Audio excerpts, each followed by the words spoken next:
Hi everybody, let's try to create this presentation and see how it looks like. It's a one easy and really comfortable slide that's created. At first we need a blank space. After that we format background to this menu appear, and then we change the color to white, which we are going to create this PowerPoint to contrast with the last one. Okay, now we need to copy the text.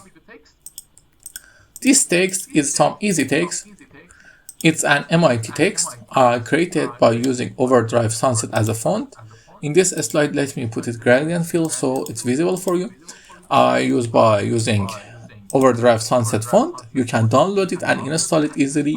After that, for the format, I use this format. Okay, it's good.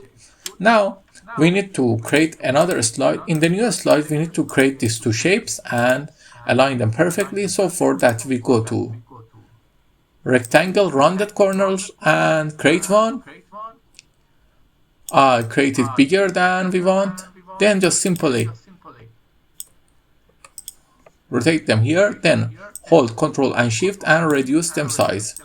Now from the top I also reduce a little and select both of them. Go to shape format and align them middle. After that I'm going to color them completely black and give them some nice shadows, inner shadows.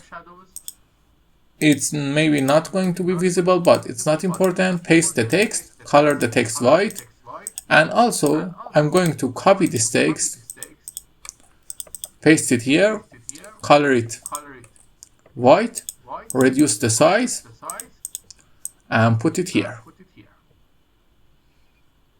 Okay, now we need to add the last things. For that we need two rectangle, one here and one here.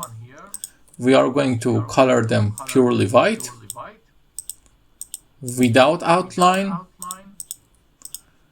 and we are going to copy all these things, copy them, paste them here, and just simply we are going to bring this to front, then select these two things and align them center. Now I'm going to set the transition to morph, and your slide is ready. Let's take a look. You see it's look as great as possible. I hope you enjoyed. If you like it, tell me in the comments. Have a nice time.